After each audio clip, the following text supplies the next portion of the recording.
Assalamu alaikum wa rahmatullahi wa barakatuh. Alaikum salam. There are expressions in English like you have to stop and smell the roses, or somehow you have to get out of the rat race. These are both indicative of a need to be able to reach an equilibrium in existence where, one, we're not chasing everything or trying to accumulate everything so fast that we don't have the time to enjoy the various benefits in existence. We're too busy. We're too busy to understand what is truly available to us. The weight of the world is so heavy on us that we can't really contemplate anything but carrying it. And this takes us into difficult situations. When the weight becomes all we think about, then the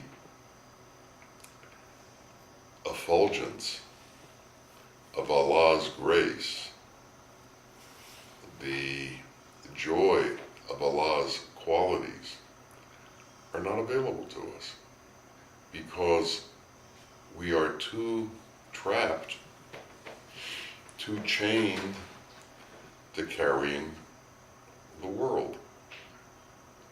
And this has an emotional toll on us. It makes us sad. It makes us depressed. It makes us worried. We have to be able to go through this world in a light way. Everybody has seen pictures of the sadhus in India who wear a G-string, a loincloth, maybe is a better word, and walk through the world without cares and without attachments, without anything, or at least that's how it appears. The fact that someone is only wearing a loincloth doesn't mean that their head is clear, and doesn't mean that they are clean internally. So we, who don't walk around wearing loincloths, who get dressed every morning, have to come to the position where we clear ourselves of that which makes life difficult for us. We need to be thinking people. We need to be analytical people. We have to be people who actually watch what it is we do and why we do it. We have to have an eye that is aware of what's going on to us and around us and how we react. So, if we are of the type that if somebody praises us, we become happy, then certainly as soon as someone blames us, we're going to become sad. So our joy and our sorrow are very much entwined in how others react to us. So if others react to us with praise, we come into joy. If others react to us with blame, we enter into sorrow. The truth is, when someone praises us or blames us, we're still the same person. Can we understand that at the core of it, we are the same person? And whether we're praised or blamed, we're still the same person. What we're receiving is external perception. We're taking external perceptions, applying it to us, and reacting to it in a way that creates an emotional response inside of ourselves. So, can we learn to control our emotional responses? Can we learn to control our emotions? Can we find an equilibrium within ourselves that is constant, that isn't subject to the various vagaries of what comes at us from the outside world? Are we capable of understanding things in that way, doing things in that way, and in reacting in that way? This is a step towards wisdom. Wisdom is connected to the qualities that belong to Allah. The sadness and the joys that we feel are, for the most part, connected to the qualities that belong to the world. Watch the world. Things grow and things die. Things turn green and then turn brown. There is no continuum of eternality within the illusory existence. It dissipates. It disappears. We need to center ourselves in a existence that is beyond the illusory existence that fades and disappears. We must attach ourselves to that which is eternal and learn the pleasures from that which is eternal. In mercy and compassion, God's qualities, He gives to us His favor. He gives to us His love. Can we enter into mercy and compassion and give others our favor, give others our love? Can we transcend our attachment to ourself and our attachment to the joy and sorrow in ourself to be able to bring love and kindness to others? This is a different kind of joy than the kind of joy you get in the world. This is a different kind of happiness than the kind of happiness that you get in the world. This is a happiness that is connected to God and His qualities. And one of the interesting things about connecting to God and His qualities is you have to go beyond the self. You have to go beyond the egocentric idea that everything revolves around us, everything is for us, and everything is about what we need. As long as we are in that space, that everything is about what we need and whether we get it or not, we are subject to the illusory joys and sorrows of existence. We are subject to sadness. We are subject to depression. We are subject to highs and lows. We can't remain stable. We can't remain in an equilibrium. But God's mercy and God's compassion are always the same. God's qualities are always the same. There is no high and there is no low. There just is His eternal grace, His eternal kindness, His eternal love. And if we attach ourselves to that, then our trip through this world becomes different. We're no longer subject to being extremely sad or extremely happy. We're no longer subject to trying to find happiness, because mercy and compassion have overwhelmed us. And in that mercy and in that compassion, we have found truth. And there's nowhere else to look, because there's no need to look.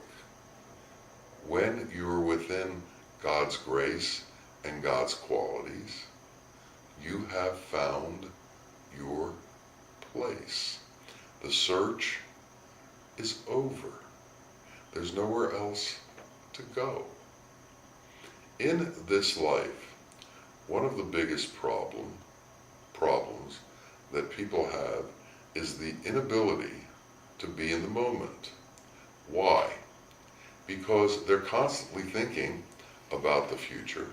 They're thinking about what they could have, where they could be, what they should do, as opposed to being concentrated on where they are and what they're doing. The moment has escaped humanity, who is in search of the future. The future doesn't exist. All that exists is the moment.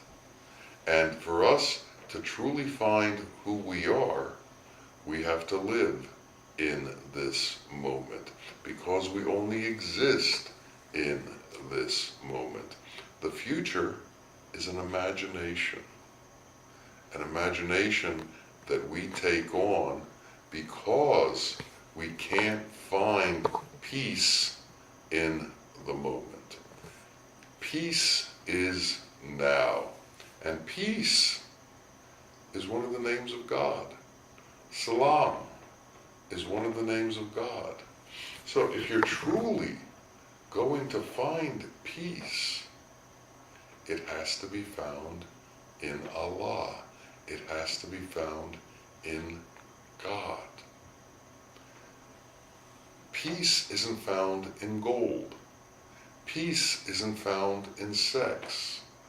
Peace isn't found in fame. Peace isn't found in power. Peace is found in God. God is peace. God is salam. So you can't continue to look for things in places that they don't exist and imagine that you're going to have success. It's not available. There's a Nasruddin story that I've told often, but it makes this point very well. It was a small town that didn't have electricity, but it had a generator in front of the mosque. And there was one light in this town. And at midnight, and that light was on the mosque, in front of the mosque. And at midnight, Nasruddin is on his hands and knees in front of the mosque. And somebody comes by and says, "What are you doing?" And he says, "I'm looking for my keys." So he got down on his hands and knees with Nasruddin to help him look. And Nasruddin says, "It's not going to help that you look with me." And he said, "Why?" He said, "Because I didn't lose my keys here."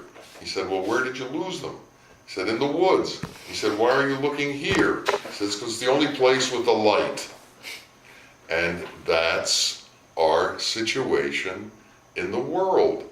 We see lights and we think we can find things there, but that's not where they are. Where they are, where the truth is, where peace is, where kindness is, where love is within the qualities of God, the qualities of Allah. And anywhere else that we look, we can't find it. So somehow we have to take our lives and push our life in the direction of understanding the qualities. There's a surah in the Quran, Surah Al-Asr, which says that except for those who meet in my name to try and understand my qualities, their lives are lost. And in truth, that's the situation we're in. We are either traveling towards God or away from God. And if we are traveling away from God, our lives are lost. And the more we become involved in the world, the more we take the world seriously, the more we become lost. And I remember people telling me when I was young, you're not serious enough. You're not taking any of this seriously. And they were right. I wasn't taking it seriously because I didn't see the point. And that continued until I met my teacher. And from the first moment I heard him speak, I knew that I was beginning to hear something that I could take into my heart and treat as if it were important. So each of us needs to find that in our life. We have to find the truth of what's important. We have to focus on what's important. We have to begin to find a place in our existence where we can go into the world and be with God simultaneously. We have to be able to do this. This is the key to our existence. We can't be walking around fumbling with things, putting things up and down in various places as if that was important in our life. That's not what's important in our life. What's important in our life is the truth. And we have to find a focus that allows us to stay steady in that search. And we can't let ourselves be pulled by our emotional reactions to that. We just can't do it. If we want to find truth, truth is constantly available to us. Purity is constantly available to us. The only reason that we don't find it is the distance between us and that inside of ourselves. It has nothing to do with our worldly accumulations. It has nothing to do with our fame or with our wealth. It has to do with what's going on inside of ourselves. As the desires get smaller, as our need to accumulate gets smaller, as we can concentrate more on reality, we will find who we are. And the most important thing that you can do in this existence is find who you are. Your consciousness is either stuck in the world or is elevated into the divine qualities. And that's what determines who you are. That's what determines the nature of the being that you are. It's not about what other people think of you. It's not about your degrees. It's about the nature of the qualities that you have within your own being. So we have to take measure with ourselves. We have to begin to truly assess ourselves. We have to begin to try and know who we are. And it's in this knowing that we come to fruition as a being. It is the intention of Allah that all of us should become wise. It is the intention of Allah that all of us should come close to Him. It is also His intention that we should give up all of the things that stop us from becoming wise and stop us from coming close to Him. So don't think that you can continue with your worldly ways and simultaneously encounter God. It doesn't work like that. But also, don't be afraid that you're giving anything up within the world, because that which Allah has to offer you is greater than anything you can know in the world. The only problem is your imagination is limited to the world. So we need to go beyond our imagination. And we can't go beyond our imagination until we give up our imagination. And in giving up our imagination, the truth will enter us. But our imagination will become a veil that stops the truth from entering us if we continue to try and create what is the truth. We can't create it. It's already been created. We can't imagine it. It's already in place. We have to find it. We are not the doer. Allah is the doer. We have to give up our attempts to create that which is already in place. May we all be able to do that. May it become easy for us. May this world become a very light thing that doesn't weigh on us, and may we be able to go directly to understanding the qualities of our Lord, which takes us to our Lord. Ameen, Ameen, Ya Rabbil Alameen. Assalamu alaikum wa rahmatullahi wa barakatuh.